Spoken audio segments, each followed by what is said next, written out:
The conference room was colder than it needed to be, the kind of cold that seeped into your bones and stayed there. Polished mahogany walls reflected the chandelier's soft light, but nothing about the room felt warm.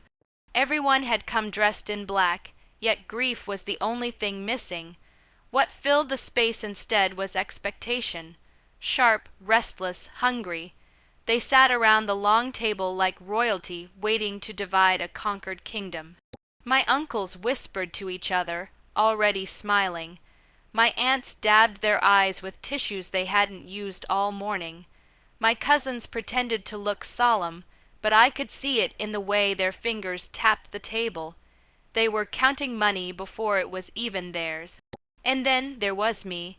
I sat at the far end in the smallest chair, almost outside the circle.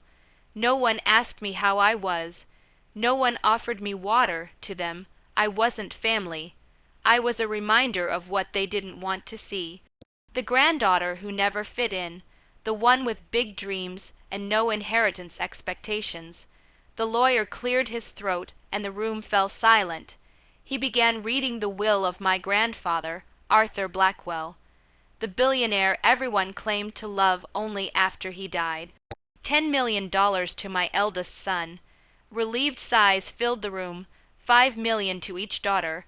Soft sobs followed, perfectly timed, property deeds, stock portfolios, trust funds. Every name was rewarded with applause disguised as gratitude. Every fortune was met with nods of approval, as if this wealth had always belonged to them. My heart beat faster with each passing name, not because I wanted money, but because I already knew how this family worked. Love here was measured in numbers. Then the lawyer paused, and to my granddaughter, Elara Blackwell, the room turned toward me all at once, curious, judgmental, almost amused.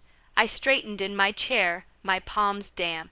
She is to receive one sealed letter. Silence crashed into the room. My aunt let out a short laugh before catching herself.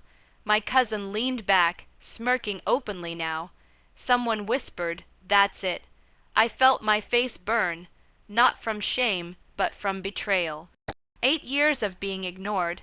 8 years of being told my ideas were a waste. 8 years of being treated like I didn't belong to the same bloodline. The lawyer slid the envelope across the table. I stood, took it, and said nothing. As I walked out, their laughter followed me. They thought my grandfather had forgotten me. They were wrong. He had chosen me. I didn't open the envelope right away. I carried it home like it might break if I held it too tightly, like the thin paper inside somehow carried my grandfather's last breath. The house was silent when I arrived. No congratulations, no messages, no one checking to see if I was okay. That silence felt familiar. It was the same silence that had followed me for years. I sat on the edge of my bed, the same bed I slept on when my family told me to be realistic, when they said dreams didn't pay bills and ambition without money was embarrassing. The envelope rested in my hands, heavier than it looked. Finally, I opened it. My grandfather's handwriting filled the page, uneven, slightly shaky, but unmistakably his. The sight of it tightened my chest. My dear Elara, if you're reading this, then I'm gone. And you're probably wondering why I gave you so little in front of everyone. Tears blurred the ink. I watched how they treated you. I heard the jokes they thought I couldn't hear. They came to me asking for money. You came asking for advice. I pressed the letter to my chest, my breath catching. He had seen me, every late night, every quiet failure, every moment I stood alone at family gatherings while the others talked numbers and power. They wanted the results without the work. You were willing to fail until you learned. The letter went on, explaining things he had never said out loud. How he tested loyalty in silence. How wealth had revealed character faster than poverty ever could. Then I reached the line that made my hands tremble. I have already given them what they deserve. I am giving you what they could never earn. The letter included instructions. Add dresses I didn't recognize, account access codes, and legal details written in careful precision. My heart raced as the truth slowly unfolded. I didn't inherit money. I inherited control, shell companies, silent partnerships, voting shares hidden beneath layers of trusts, the part of the empire that decided who rose and who fell. All of it was tied to my name. I laughed, the sound breaking out of me in a rush of disbelief and grief. They had walked away with millions, convinced I was the poor granddaughter left behind. They had no idea my grandfather had handed me the steering wheel. I wiped my tears and folded the letter carefully. For the first time in years, the silence didn't feel empty. It felt powerful. Nothing happened all at once. That was the part no one noticed. In the weeks after the will reading, my family went back to celebrating. New cars appeared in driveways. Vacation photos flooded group chats I was no longer part of. They spent money loudly, confidently, as if it would never end. Meanwhile, I worked in silence. I followed my grandfather's instructions carefully, meeting lawyers who spoke in measured tones and executives who never asked unnecessary questions. They didn't look surprised to see me. That alone told me everything. This had been planned long before my name was ever read aloud in that room. The first change was small. A board vote was postponed. Then another. A major investment quietly shifted direction. No announcements, no warnings, just subtle adjustments that only people at the top would notice. My uncle called me one evening, his voice strained but polite. "Do you know what's going on with Blackwell Holdings?" I said I didn't, and that was the truth. I didn't know. I decided. Days later, panic replaced confidence. Shareholders demanded answers. Partners grew cautious. Deals that once seemed guaranteed began to dissolve. The empire my family thought they owned started slipping through their fingers. They began reaching out more often. Texts, missed calls, invitations to lunch. Messages that ended with "we're family," as if that word had ever protected me before. I didn't respond. 3 months after the will reading, the annual shareholders' gala arrived. The same people who had laughed at me now looked exhausted, their smiles tight and practiced.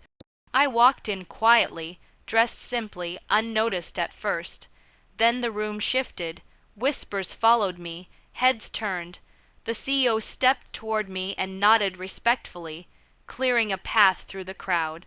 "Please welcome our majority controller," he announced. The silence was immediate and absolute. My cousin's champagne glass slipped from her fingers and shattered against the floor. My aunt's face drained of color.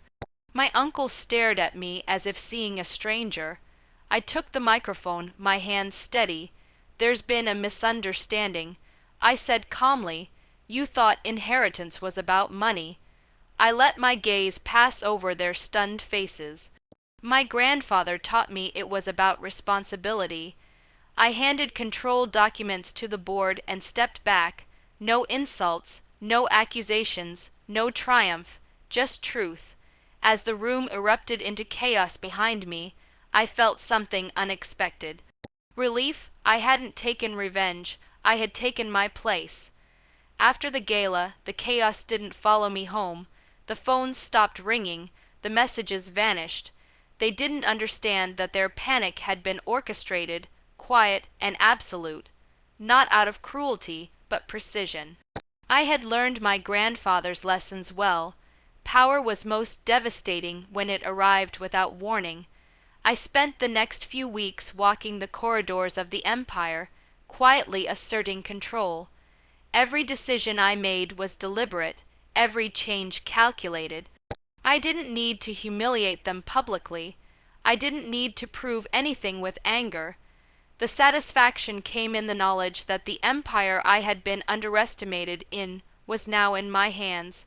They had laughed at the letter, but they didn't realize that letters often contain more weight than millions of dollars.